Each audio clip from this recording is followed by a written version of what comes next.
अस्सलाम वालेकुम एवरीवन। तो पहले ही हमने जो है वो डिस्कस कर लिया था कि ब्लैडर के अंदर जो है वो कौन से ड्रग्स इस्तेमाल होते हैं, अर्ज इनकॉन्टिनेंस क्या होती है, ये सारी बातें हमने जो है वो पिछले वीडियो में डिस्कस कर ली थी। स्टिल उस वीडियो की आवाज़ में थोड़ा मसला है, तो अगर किसी को भी कोई इशू हो तो प्लीज़ कमेंट सेक्शन में बता दें, then I will make a new video for this. Okay, अब हम कंटिन्यू करते हैं कोलिनेस्टरेज इनहिबिटर की इंटॉक्सिकेशन से। अब एक्चुअल में कोलिनेस्टरेज इनहिबिटर्स अगर ज़्यादा अमाउंट में ले लिए जाएँ तो उनकी इंटॉक्सिकेशन हो जाती है, यानी एट्रोपिन बहुत ज़्यादा अमाउंट में ले ली जाए तो उससे जो है वो क्या होती है, इंटॉक्सिकेशन हो जाती है। Atropine given parenterally in large doses reduces the muscarinic signs of poisoning with acetylcholinesterase inhibitors। ठीक है, तो pralidoxime is used to regenerate the active acetylcholinesterase। ये हम आगे जो लास्ट टॉपिक है उसमें पढ़ेंगे, how pralidoxime is working। Next आ जाता है टॉक्सिसिटी। अब टॉक्सिसिटी में ना 4 चीज़ें आती हैं, dry as bone, hot as pistol, red as beet and mad as hatter. ठीक है, अब जब भी हम एट्रोपिन की पॉइजनिंग पढ़ेंगे, आप फोरेंसिक में भी पढ़ेंगे एट्रोपिन की पॉइजनिंग, एट्रोपा बेलाडोना प्लांट की पॉइजनिंग, उसके अंदर भी ये 4 चीज़ें आएंगी, तो ये बहुत इंपॉर्टेंट साइन है। अच्छा, अब ये साइंस होते हैं ना, तो इनमें कुछ साइंस तो प्रिडिक्टेबल हैं, यानी जो इफ़ेक्ट्स होते हैं उसके अकॉर्डिंग है, कुछ जो हैं वो इस तरह से है कि हम उन इफ़ेक्ट्स को एक्सप्लेन नहीं कर सकते, तो वो अनप्रिडिक्टेबल इफ़ेक्ट्स हैं। जो प्रिडिक्टेबल इफ़ेक्ट्स हैं उसमें हमारे पास आ जाता है थर्मो रेगुलेटरी स्वेटिंग, जो है वो हम ब्लॉक करवा देते हैं। ठीक है, चूँकि एट्रोपिन ड्रग्स हैं वो थर्मो रेगुलेटरी स्वेटिंग को ब्लॉक करवा देते हैं, तो जिसकी वजह से हाइपरथर्मिया हो जाता है, जिस साइन को हम कहते हैं हॉट एज पिस्टल। ठीक है, यानी इतना गर्म है जैसे बंदूक गर्म होती है गोली चलने के बाद, तो हॉट एज पिस्टल। नेक्स्ट हमारे पास साइन है ड्राई एज बोन। ये क्यों का है? क्योंकि जब भी एट्रोपिन पॉइजनिंग होती है, एट्रोपिन या एंटीमस्करिनिक ड्रग्स होते हैं, तो उसकी वजह से होता क्या है कि सारी की सारी सिक्रीशंस ब्लॉक हो जाती हैं, स्वेटिंग, सेलिवेशन, लेक्रिमेशन सब ब्लॉक हो गया, तो ड्राई एज बोन। ठीक है, अब उसने कहा मॉडरेट टैकीकार्डिया भी कॉमन होता है। अब जो टैकीकार्डिया है ये क्यों होता है, तो पीछे हमने जो रिसेप्टर्स का टेबल पढ़ा था उसके अंदर हम ये उस बात को एक्सप्लेन कर चुके हैं कि हार्ट के ऊपर इनिशियली प्रेडिकार्डिया होता है, but then we have tachycardia. तो यहाँ पे हमारे पास इसके अंदर जो है वो टैकीकार्डिया होता है। अब वो कहते हैं एल्डरली पेशेंट के अंदर जो इंपॉर्टेंट टॉक्सिसिटीज़ हैं उसके अंदर एक है एक्यूट एंगल क्लोजर ग्लोकोमा। अब एक्यूट एंगल क्लोजर ग्लोकोमा ये क्यों होता है? एट्रोपिन हमारे पास जो आयरस का मसल्स होता है ना उसको डायलेट करवा देता है। ठीक है, यानी मिड्रिएसिस करवाती है एट्रोपिन। तो जब भी एट्रोपिन मिड्रिएसिस करवाएगी तो हमारे पास होगा क्या कि जो angle already angle closure glaucoma होगा उसके अंदर अगर हम फिर से जो है वो डायलेशन करवा दें, मिड्रिएसिस करवा दें, तो बिल्कुल ही हमारे पास वो जो एंटीरियर एंगल होता है वो बंद हो जाएगा। अब एंटीरियर एंगल बंद हो गया है तो इंट्राओक्यूलर प्रेशर बढ़ जाएगा, जिसकी वजह से एक्यूट एंगल क्लोजर ग्लोकोमा और वर्स हो जाएगा।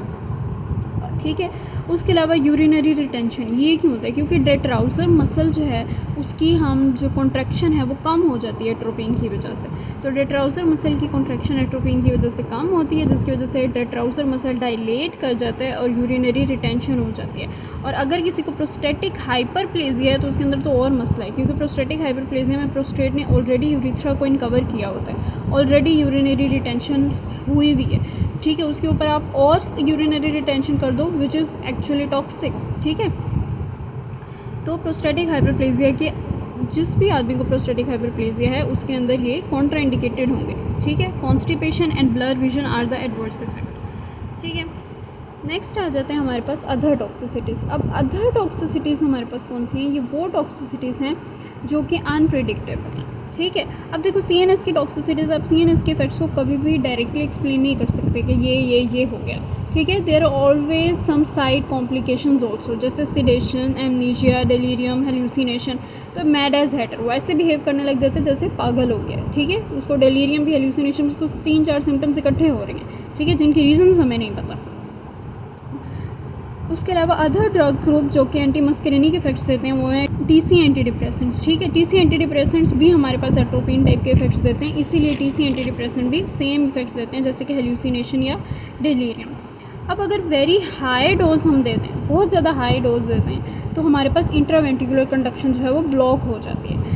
ठीक है, नेक्स्ट हमारे पास आ जाता है रेड एज बीट। अब देखो हमने तो ये पढ़ा है कि एट्रोपिन या कोई भी एंटीमस्करिनिक ड्रग जो है वो क्या करता है, वो ब्लड वेसल्स को जो है वो उसकी वेजोडाइलेशन को ब्लॉक कर देता है। अगर ऑलरेडी एक एगोनिस्ट दिया गया हो लेकिन यहाँ पे तो हमें ये बताया जा रहा है कि डायलेशन हो रही है, डायलेशन ऑफ क्यूटेनियस वेसल। ये क्यों है? It might be a predictable effect कि जब बहुत ज़्यादा हीट अंदर इंट्रैप हुई होगी, हाइपरथर्मिया हुआ होगा, तो बॉडी जो है वो उसको इनकम्पनसेट करने के लिए जो है वो बॉडी ब्लड वेसल्स की वेजो डायलेशन करवा देगी। ठीक है, तो it might be because of this कि डायलेशन हुई हुई है। ठीक है, अब ट्रीटमेंट ऑब्वियसली इसकी क्या है कि हाँ, ट्रीटमेंट में हमने फाइसोस्टिग्माइन देना है, और अगर हाइपरथर्मिक कंडीशन है तो उसके लिए कूलिंग ब्लैंकेट्स और इवेपोरेटिव ब्लैंकेट्स जो हैं उनका इस्तेमाल करना है। ठीक है, अब इसके कॉन्ट्राइंडिकेशंस क्या हैं? एक कॉन्ट्राइंडिकेशंस, दो कॉन्ट्राइंडिकेशंस हम पहले पढ़ चुके हैं, एक्यूट एंगल क्लोजर ग्लाउकोमा के पेशेंट के अंदर और प्रोस्टेटिक हाइपरप्लेजिया के पेशेंट के अंदर ये नहीं देने। ठीक है, और अगर किसी पेशेंट को मेलिग्नेंट हाइपरथर्मिया है तो भी ये कॉन्ट्राइंडिकेटेड है, क्योंकि ऑलरेडी वो थर्मिया में है, तो ऊपर से उसको आप एक ऐसे ड्रग दे दो जो उसको अगेन हाइपरथर्मिया के अंदर डाल दे, तो ये तो कॉन्ट्राइंडिकेटेड कंडीशंस हो गई ना। ठीक है, उसके बाद हमारे पास एवी नोडल ब्लॉकेज के अंदर हमने ये नहीं देना। नेक्स्ट हमारे पास आ जाता है निकोटिनिक एंटेगोनिस्ट। अब निकोटिनिक एंटेगोनिस्ट के अंदर सबसे पहला पार्ट आ जाता है गैंग्लियोनिक ब्लॉकिंग ड्रग्स का, जो गैंग्लियोन्स को ब्लॉक कर देते हैं, क्योंकि गैंग्लियोन के ऊपर भी रिसेप्टर्स कौन से होते हैं? Nicotinic receptors. ठीक है, अब निकोटिनिक रिसेप्टर्स के अंदर वो कहते हैं हमारे पास ये कॉम्पिटिटिव एंटेगोनिज्म होती है। ठीक है, अब गैंग्लियोनिक ब्लॉकिंग ड्रग्स के अंदर हमारे पास दो ड्रग्स हैं, हेक्सामेथोनियम और मैकामाइलामाइन। जो हेक्सामेथोनियम और मैकामाइलामाइन है, इनको हम बहुत ज़्यादा इस्तेमाल करते थे for the treatment of hypertension, लेकिन इनके जो इफ़ेक्ट्स हैं वो अनप्रेडिक्टेबल होते हैं और वो ज़्यादा देर तक रहते हैं और वो बहुत ज़्यादा होते हैं, क्योंकि अब आप गैंग्लियोन को ब्लॉक करेंगे तो उसके आगे का सारा प्रोसेस ब्लॉक हो जाएगा, वो सारी चीज़ें इफेक्ट होंगी। ठीक है, तो इसलिए हम इन ड्रग्स को कम इस्तेमाल में लेते हैं। नेक्स्ट हमारे पास एक ड्रग है ट्राइमेथाफन, वो भी एक गैंग्लियोनिक ब्लॉकर है जो कि हम क्लिनिकली प्रैक्टिस में यूज़ भी करते थे, लेकिन वो अबैंडन हो गए, और वो पुअरली लिपिड सोल्यूबल है, तो ऑब्वियसली ऑरली वो क्या होगा? इनएक्टिव होगा। ठीक है, and has shorter half life. It was used IV to treat accelerated hypertension and to reduce controlled hypotension. ठीक है, तो हाइपरटेंशन और हाइपोटेंशन दोनों के लिए इस्तेमाल होता है, लेकिन ये ड्रग्स अभी भी स्टिल इन रिसर्च हैं, क्योंकि ये गैंग्लियोन को इफेक्ट करते हैं। ठीक है, तो बहुत ज़्यादा मेगा इफेक्ट क्रिएट कर देते हैं, जिसकी वजह से हम इनको स्टिल अभी देख रहे हैं कि इनको इस्तेमाल करेंगे कि नहीं करेंगे। अब देखो, निकोटीन रिसेप्टर्स हैं, तो अगर कोई पेशेंट है जो निकोटीन एडिक्ट है, यानी वो स्मोकिंग कर रहा है, तो स्मोकिंग के सेसेशन के लिए उसको स्मोक करने की बजाय हम उसको कहते हैं निकोटीन अलहदा से ले लो, यानी निकोटीन गम्स ले लो, निकोटीन पैचेस ले लो। ठीक है, या वार्निसिलिन जो कि पार्शियल एगोनिस्ट है, इसको बाय माउथ देते हैं। ठीक है, मैकामाइलामाइन, ताकि निकोटीन का जो रिसेप्टर है ना उसका इफेक्ट पूरा होता रहे और पेशेंट को क्रेविंग ना हो स्मोकिंग की, या इस तरह से उसको कोई भी और मसला ना हो। ठीक है, तो स्मोकिंग सेसेशन के लिए हम इनको इस्तेमाल करते हैं। इसके अलावा गैंग्लियोनिक ब्लॉकिंग ड्रग्स के इफेक्ट्स क्या हैं उसको हम जो है वो इस टेबल से देखेंगे। ठीक है, देखें, अब जो गैंग्लियोन का इफेक्ट होगा ना वो डोमिनेंट नर्वस सिस्टम पर होगा। अब सेंट्रल नर्वस सिस्टम के ऊपर सपोज हमारे पास जो है वो पैरासिम्पैथेटिक नर्वस सिस्टम डोमिनेंट है, तो पैरासिम्पैथेटिक नर्वस सिस्टम जो डोमिनेंट होगा ना वो जो है उसका इफेक्ट ब्लॉक हो जाएगा, और जो नॉन डोमिनेंट पार्ट होगा ना वो बाद में प्रिवेल कर जाएगा। जैसे सेंट्रल नर्वस सिस्टम के ऊपर हमारे पास पैरासिम्पैथेटिक नर्वस सिस्टम डोमिनेंट है, अगर हम गैंग्लियोनिक ब्लॉकिंग देंगे तो पैरासिम्पैथेटिक नर्वस सिस्टम ये बंद हो जाएगा, क्योंकि ये डोमिनेंट है, तो इफेक्ट किसका आएगा? सिंपैथेटिक का। ठीक है, इसके अंदर हमारे पास इफेक्ट आता है एंटी निकोटिनिक एक्शन में include reduction of nicotine craving and amelioration of Tourette syndrome, mecamylamine. Tourette syndrome हमारे पास क्या होता है कि टूरेट सिंड्रोम, अब जो टूरेट सिंड्रोम है ना वो हमारे पास एक न्यूरोलॉजिकल कंडीशन है जिसके अंदर इनवॉलंटरी मूवमेंट या साउंड्स प्रोड्यूस होती हैं, टिक्स जैसे। किसी ने अगर हिचकी मूवी देखी होगी तो उसको पता होगा, उसको टूरेट सिंड्रोम था। ठीक है, एबनॉर्मल मूवमेंट्स जैसे blinking, head jerking, shoulder shrugging, कुछ भी। ठीक है, मोटर टिक्स भी हो सकते हैं, वोकल टिक्स भी हो सकते हैं, जैसे ये हिचकी में उस को थे। ठीक है, अच्छा, इसकी ट्रीटमेंट के लिए इस्तेमाल होता है। सही है, नेक्स्ट हमारे पास आ जाता है आई के ऊपर। अब आई के ऊपर हमारे पास कौन सा नर्वस सिस्टम डोमिनेंट है? अब आई के ऊपर हमारे पास again parasympathetic nervous system dominant होता है, तो वो हमारे पास मायोसिस करवाता है। ठीक है, अब चूँकि parasympathetic nervous system dominant part जो है वो ख़त्म हो गया, तो कौन सा नर्वस सिस्टम इफेक्ट करेगा? Sympathetic nervous system. तो हमारे पास मॉडरेट मिड्रिएसिस हो जाएगी, यानी डायलेशन और साइक्लोप्लेजिया। अब साइक्लोप्लेजिया क्यों हुआ है? असल में हमारे पास साइक्लोप्लेजिया होते हैं loss of ciliary muscle accommodation, यानी सिलियरी मसल जो अकोमोडेशन करवा रही थी वो ख़त्म हो गई है, पैरालिसिस हो गई है सिलियरी मसल की, ठीक है। लॉस ऑफ अकोमोडेशन को हम कहते हैं साइक्लोप्लेजिया। अब असल में है क्या कि सिलेरी मसल्स को ना पैरासिम्पथेटिक नर्वस सिस्टम कंट्रोल कर रहा होता है। जैसे ही हम गैंग्लियोनिक ब्लॉकर दे रहे हैं, पैरासिम्पथेटिक नर्वस सिस्टम तो ख़त्म हो गया, ठीक है, तो सिलेरी मसल्स की भी कंट्रोल नहीं हो रहे होंगे। तो जब सिलेरी मसल की पैरालिसिस हो जाएगी तो हमारे पास लॉस ऑफ अकोमोडेशन की वजह से साइक्लोप्लेजिया हो जाएगा, ठीक है। अब ब्रोंकाई के ऊपर लिटिल इफेक्ट होता है, वो भी एस्थमेटिक पेशेंट नोट करते हैं कि उनको ब्रोंको डायलेशन हो रही है, क्योंकि ये हमें पता है कि ब्रोंको डायलेशन होती है हमारे पास सिंपैथेटिक नर्वस सिस्टम के इफेक्ट के अंडर, ठीक है। अब आ जाते हैं गैस्ट्रोइंटेस्टाइनल ट्रैक्ट के अंदर मार्क्ड रिडक्शन ऑफ मोटिलिटी नहीं होती, जिसकी वजह से कॉन्स्टिपेशन हो जाती है। इसके अंदर भी सिंपैथेटिक नर्वस सिस्टम का इफेक्ट आता है और पैरासिम्पैथेटिक नर्वस सिस्टम की डोमिनेंसी ख़त्म हो जाती है। जेनिटो यूरिनरी ट्रैक्ट के अंदर क्या होता है कि reduce contractility of bladder, impaired erection, parasympathetic blockage भी हो जाता है और इजैक्यूलेशन भी नहीं हो रही तो सिंपैथेटिक ब्लॉकेज भी हो गई, ठीक है। लेकिन ब्लैडर के अंदर कॉन्ट्रैक्टिलिटी जो है वो कम हो गई। अब हार्ट के ऊपर हमारे पास क्या होता है कि हार्ट के ऊपर एट रेस्ट हमारे पास पैरासिम्पैथेटिक नर्वस सिस्टम डोमिनेट होता है। तो रेस्ट में हमारे पास मॉडरेट टैकीकार्डिया आ जाता है अगर गैंग्लियोनिक ब्लॉकिंग ड्रग्स हैं, क्योंकि पैरासिम्पैथेटिक नर्वस सिस्टम तो ब्लॉक हो गया, सिंपैथेटिक का इफेक्ट आएगा रेस्ट के ऊपर, ठीक है। And reduction in force and cardiac output at rest. Tachycardia तो होगा लेकिन फोर्स एंड कार्डियक आउटपुट कम हो जाएगी क्योंकि एक्चुअल में ऑटोनोमिक ब्लॉकेज हुआ है, ठीक है। देन अगर एक्सरसाइज में है या एक्सरसाइज के अंदर जो इफेक्ट है वो क्या होगा, वो block of exercise induce changes, क्योंकि सिंपैथेटिक इफेक्ट डोमिनेट होता है एक्सरसाइज के ऊपर, तो वो इफेक्ट खत्म हो जाएगा, ठीक है। वेसल्स के ऊपर नॉर्मली सिंपैथेटिक नर्वस सिस्टम जो है वो डोमिनेट होते हैं, तो गैंग्लियोनिक ब्लॉकेज ड्रग्स देने के बाद क्या होगा कि पैरासिम्पैथेटिक जो है वो हमारे पास डोमिनेट हो जाएगा। तो हमारे पास क्या आएगा, reduction in arteriolar and venous tone and dose dependent reduction in blood pressure, orthostatic hypotension is common. Gland के ऊपर भी ऑब्वियसली सिंपैथेटिक जो है वो हमारे पास डोमिनेट होता है। ब्लॉकिंग ड्रग्स देने के बाद हमारे पास क्या कॉमन हो जाएगा, पैरासिम्पैथेटिक, तो reduction in salivation, lacrimation, sweating and gastric secretion. और स्केलेटल मसल में हमारे पास कोई सिग्निफिकेंट चेंज नहीं आता। यही हमारे पास यहाँ पे एक्सप्लेन हो चुके हैं ये सारे इफेक्ट गैंग्लियोनिक ब्लॉकिंग ड्रग्स के इफेक्ट। नेक्स्ट हमारे पास आ जाते हैं न्यूरोमस्कुलर ब्लॉकिंग ड्रग्स। ये हम आगे जो है आगे इसका प्रॉपर एक चैप्टर आएगा तब इसको पढ़ेंगे। नेक्स्ट आ जाते हैं कोलिनेस्टरेज रीजनरेटर्स। अब कोलिनेस्टरेज रीजनरेटर्स में हमारे पास एक है प्रालिडोक्साइन। अब प्रालिडोक्साइन ना हमारे पास एक कोलिनेस्टरेज रीजनरेटर है, ठीक है, उसका प्रोटोटाइप कह लो, ठीक है। ये क्या करता है कि केमिकल एंटेगोनिस्ट होता है, इसके अंदर हमारे पास ऑक्साइन ग्रुप होता है, यानी प्रालिडोक्साइन के पास हमारे पास क्या होता है, एक ऑक्साइन ग्रुप होता है, प्रालिडोक्साइन, इसके पास क्या है, एक ऑक्साइन ग्रुप है। ये ऑक्साइन ग्रुप जो भी हमारे पास ऑर्गेनोफॉस्फेट, इंसेक्टिसाइड्स हम इस्तेमाल करते हैं ना, वो ऑर्गेनोफॉस्फेट हमारे पास जाके किसके साथ बाइंड कर जाते हैं, एसिटाइल कोलिनेस्टरेज की एक्टिव साइट के साथ जाके बाइंड कर जाते हैं, ठीक है। अब इस ऑर्गेनोफॉस्फेट का ये फॉस्फोरस इस एसिटाइल कोलिनेस्टरेज के एक्टिव साइट के साथ जाके बाइंड करता है, लेकिन ऑक्साइन ग्रुप जो है ना ये फॉस्फोरस से ज़्यादा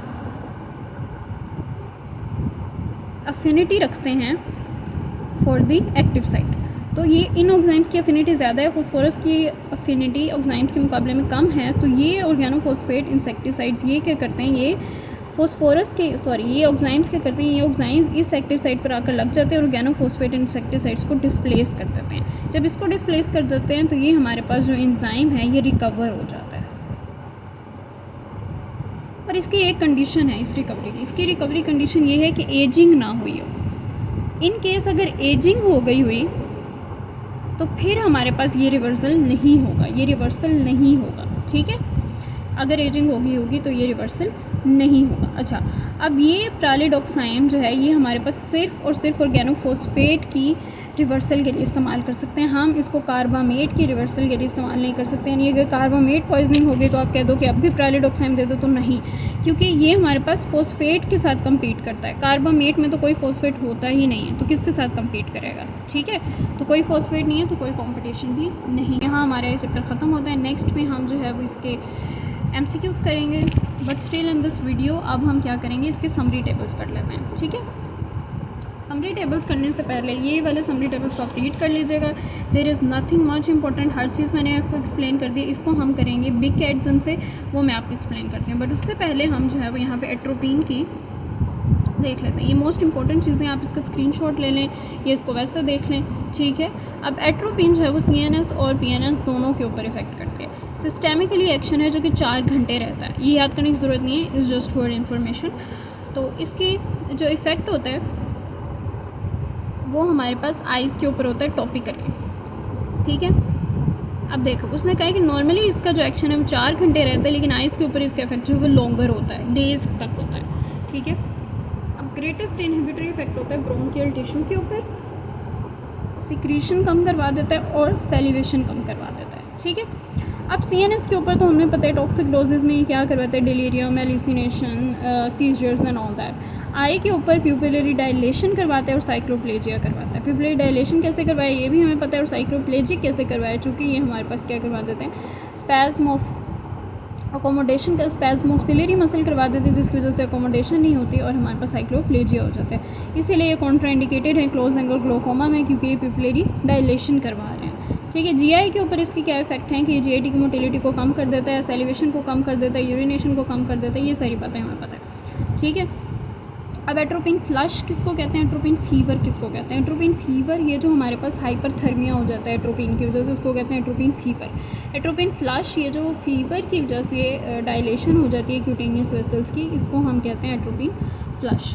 अब CVS के ऊपर इसके इफेक्ट्स बहुत आपने गौर से सुनने हैं और बहुत इंपॉर्टेंट भी हैं कि लो डोजेस के ऊपर ये क्या करवाते हैं, ये M1 रिसेप्टर को ब्लॉक करवा देता है। M1 रिसेप्टर ऑटो इनहिबिटरी होता है, ठीक है।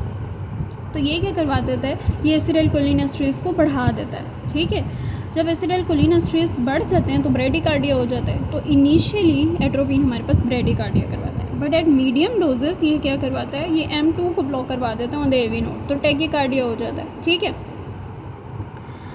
और उससे भी हाई डोजेस पर हमारे पास और ज़्यादा टैकीकार्डिया हो जाता है, ठीक है, और ज़्यादा प्रॉब्लमेटिक कंडीशंस आ जाती हैं, क्योंकि ये M3 को भी ब्लॉक करवा देता है, ठीक है। अब एट्रोपिन की डोजेस के हिसाब से इसकी हम देख लेते हैं। तो एट्रोपिन की डोजेस के अंदर हमारे पास 0.5 से 2 mg के अंदर कार्डियक स्लोइंग है, some dryness of mouth and inhibition of sweating है।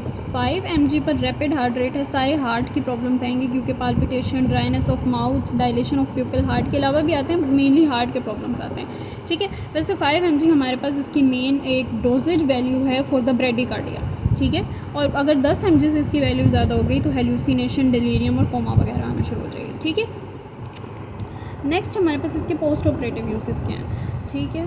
सम एनेस्थीसिया जो है वो इरिटेट कर देते हैं रेस्पिरेटरी सिस्टम, ठीक है, क्योंकि एनेस्थीसिया के अंदर रेस्पिरेशन शैलो हो जाती है और अगर इरिटेशन हो जाए तो उससे सिक्रीशन बढ़ जाती है, और सिक्रीशन बढ़ने की वजह से वॉमिटिंग का खतरा आता है, वॉमिटिंग हो जाती है तो निमोनिया हो जाता है, ठीक है। एनेस्थीसिया के अंदर अगर वॉमिटिंग हो जाए तो which is a very very very problematic condition, ठीक है। तो इससे बचने के लिए हम एट्रोपिन देते हैं ताकि सिक्रीशन कम हो, सेलिवेशन कम हो, वेगल रिफ्लेक्स कम हो, ताकि जब हम किसी भी इंटेस्टाइन को टच कर रहे हों या फिर किसी भी ऐसे एरिया को जहाँ पर वेगस का रिस्पॉन्स आता है वो उसको टच कर रहे हो तो हमारे पास वेगल रिस्पॉन्स ना आए, ठीक है। उसको कम करने के लिए, सेलिवेशन सिक्रीशन को कम करने के लिए हम जो है वो एट्रोपिन देते हैं।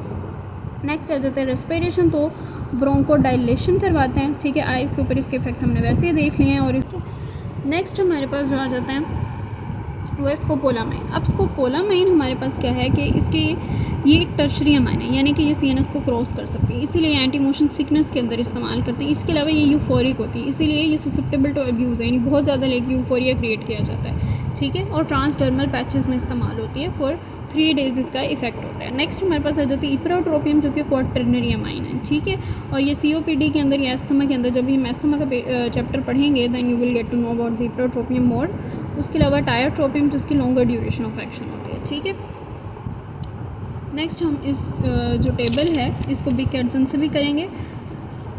यहाँ से इसके अंदर atropine, benztropine, dicyclomine and glycopyrrolate, homatropine, cyclopentolate, ipratropium, oxy, यहाँ कोई असर ड्रग नहीं है जो मैंने आपको बताया नहीं है, ये सारे ड्रग्स मैं आपको पहले से ही बता चुकी हूँ, ठीक है। इन सबको आपने कर लेना है। ये हमारा चैप्टर ख़त्म होता है। नेक्स्ट वीडियो में इंशाल्लाह नेक्स्ट चैप्टर स्टार्ट करेंगे।